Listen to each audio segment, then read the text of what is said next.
धीरेन्द्र शास्त्री को एक्सपोज कर दिए श्याम मानव जी, जो कि उनको चैलेंज किया था कि चैलेंज मेरा स्वीकार कीजिए, आप लोगों को गुमराह कर रहे हैं। इस पर कुछ सवाल जवाब आपसे करने हैं, बस मेरा चैलेंज स्वीकार कर दीजिए। सुनिए, सत्य हिंदी चैनल पर वो इंटरव्यू दे रहे हैं जिन्होंने चैलेंज किया सवाल है। ये है कि बागेश्वर बाबा ने चुनौती स्वीकार करने की बात कही है, इसमें कितनी गंभीरता है, कितना छलावा है? क्या वो सचमुच में ये परीक्षा देने के लिए तैयार हैं? मुकेश जी, उनको पहली बार जो आह्वान दिया गया था वो 9 जनवरी 2023 में दिया गया था। तब उनको ये लेटर भी भेजा गया था, आह्वान की प्रतिक्रिया, जो चुनौती की प्रक्रिया है उसका पूरा का पूरा लेटर, उसकी शर्तें सब भेजी गई। अभी भी 4-5 दिन पहले मैंने नागपुर में प्रेस कॉन्फ्रेंस ली थी। उस प्रेस कॉन्फ्रेंस में भी ये सभी प्रतियां बांटी गई है, सबको दी गई।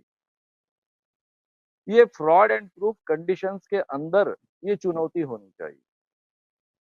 यानी मैंने ऐसे आज तक कई बाबा एक्सपोज किए हैं जो लोगों की सभी जानकारी प्राप्त करते हैं, अलग अलग माध्यमों से प्राप्त करते हैं, आभास निर्माण करते हैं कि उनमें ऐसी शक्तियां हैं कि जिनको अपने आप पता चल गया ये उनकी दिव्य शक्ति है या फिर दिव्य दृष्टि। ऐसे कई बाबाओं को मैंने एक्सपोज किया है, इसलिए मैं जानता हूं कि ये जानकारियां प्राप्त करने के अलग अलग सोर्सेज का उपयोग करते हैं।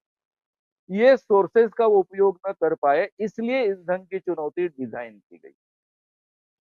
बाबा लोगों के सामने कुछ भी कहे, उसको खुद को पता है कि उसमें कोई दिव्य शक्ति नहीं है, उसको खुद को पता है कि उसमें कोई दिव्य दृष्टि की क्षमता नहीं, इसलिए ये चुनौती वो स्वीकार ही नहीं सकता।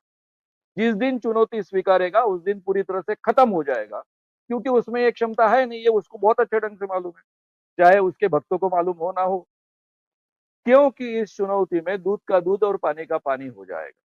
ये चुनौती मैंने अपने मन से नहीं बनाई है, ये चुनौती उसके जो दावे उसने दिव्य दरबार में 2023 में किए थे उसके आधार पर बनी हुई चुनौती। उसका कहना ऐसा है कि उसके सामने जो लोग आते हैं उनका नाम, उनके पिताजी का नाम, उनका सरनेम, उनकी उम्र और उनका मोबाइल नंबर उसे अपने आप पता चलता है। यानी उसमें दिव्य शक्ति है या फिर दिव्य दृष्टि है। जिस भी कारण से उसको अपने आप पता चलता है, ये आज तक दुनिया में कभी सिद्ध नहीं हो पाया। कई साइंटिफिक इन्वेस्टिगेशंस किए गए हैं, लेकिन आज तक ना इंट्यूशन सिद्ध हो पाया है, ना इस ढंग की दिव्य शक्ति कभी सिद्ध हो पाई। और इसलिए उनको चुनौती हमने दी कि ऐन वक्त पर पत्रकार संघ के सामने ये प्रोग्राम कंडक्ट किया जाएगा, उसके पहले आपको साइन करना पड़ेगा। स्टैम्प पेपर पर जो ये सब चुनौतियां हैं, उसकी शर्तें हैं, उस पर आपको साइन करना पड़ेगा, तब हम मानेंगे कि आपने चुनौती स्वीकार की। अगर 80 लाख रुपए का प्राइज आपको चाहिए तो 8 लाख रुपए आपको डिपॉजिट देना पड़ेगा। आप हारने के बाद में वो डिपॉजिट जब्त हो जाएगा। लेकिन मैंने वो छूट दे दी उनको कि आप 8 लाख रुपए जमा ना करें, क्योंकि वो बहाना बना के ना भाग जाए, इसलिए 8 लाख रुपए आप डिपॉजिट ना जमा करें तो भी आपको 80 लाख रुपए का प्राइज हम देंगे। लेकिन ये चुनौती 2 बार कंडक्ट की जाएगी।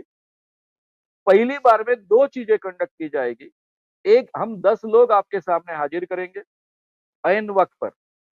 उन लोगों का चेहरा देखकर आपको उनका नाम, उनके पिताजी का नाम, उनका सरनेम, उनकी उम्र और ये सभी होगा अपने आधार कार्ड के आधार पर। सच क्या झूठ क्या, ये आधार कार्ड। अगर आप दिव्य शक्ति से देख सकते हो तो उनका आधार कार्ड भी दिव्य शक्ति से देख सकते हो। तो आधार कार्ड में जो होगा उसके आधार पर चेक किया जाएगा। साथ में आपको 10 चीजें पास के रूम में रखी जाएगी, वो आपको पहचानना है। ये दोनों चीजें अगर 90% करेक्ट रहेगी या ना रहेगी, अगर आप चाहेंगे तो दोबारा ये चुनौती 5 दिन के बाद में रिपीट की जाएगी। अगर आप 90% प्राप्त करते हो तो भी दोबारा रिपीट की जाएगी। सेम प्रक्रिया होगी, अभी केवल इंसान बदलेंगे, वस्तुएं बदलेगी, लेकिन प्रक्रिया वही रहेगी। और तब भी आप 90% करेक्ट कहते हैं तो इसका मतलब ऐसा है कि सही में आप में दिव्य शक्ति है, सही में आप में दिव्य दृष्टि है, जिसे कहते हैं क्लेरोवायंस है, कहाँ भी जाकर देखने की क्षमता, ये आप में है। ये हम मानेंगे, आपको 80 लाख रुपए का प्राइज देंगे। और आज तक मैं लोगों को गए 44 सालों से, 44 ईयर से समझा रहा हूँ, सिखा रहा हूँ, बता रहा हूँ कि इस दुनिया में किसी में भी दैवी शक्ति नहीं होती है, किसी में भी दिव्य दृष्टि नहीं होती है। तो इतने सालों तक मैं झूठ बोलते आया हूँ, इसमें कोई एक भी अपवाद नहीं हो सकता, ये मेरा हमेशा वाक्य रहा है। तो ये मेरा झूठ होने के कारण मैं ये अखिल भारतीय अंधश्रद्धा निर्मूलन समिति हमेशा के लिए बंद कर दूंगा। आपके चरणों पर माथा टेकूंगा। आपकी उम्र 24-25 साल की है, मेरी उम्र 74 साल की है। 74 ईयर्स का होने के बावजूद मैं आपके चरणों पर माथा टेकूंगा और आपका शिष्यत्व स्वीकारूंगा। ये बात केवल भारत तक या धीरेन्द्र कृष्ण महाराज तक सीमित नहीं है, दुनिया के लिए सबसे बड़ी बात हो जाएगी। इसलिए ये फ्रॉड एंड प्रूफ कंडीशंस के अंदर ही ये चुनौती अमल में लाई जा सकती है कि किसी भी माध्यम से उन तक जानकारी उन लोगों की ना पहुंचे, उन 10 चीजों की 10 चीजें जो बाजू के रूम में रखी गई है उनकी जानकारी उन तक ना पहुंचे। इसलिए वहां मोबाइल भी अलाउड नहीं करने वाले हैं। इस ढंग से ये चुनौती कंडक्ट करने वाले हैं। ये हमारी पद्धति होती है, प्रोसेस होती है। ये साइंटिफिक एक प्रक्रिया है। इस प्रक्रिया में वो बैठने के लिए तैयार नहीं होंगे क्योंकि उनको पता है कि वो पूरी तरह से एक्सपोज हो जाएगा। उनको कुछ भी नहीं बता सकते, ये सिद्ध हो जाएगा। यानी 50% भी नहीं बता पाएंगे, ये सिद्ध हो जाएगा इसके माध्यम से। क्योंकि अपने आप नाम कहाँ से पता चलेगा? पिताजी का नाम, सरनेम, उम्र, घर से टेलीफोन नंबर, जब तक जानकारी मिलेगी नहीं तब तक तो पता चलेगा नहीं।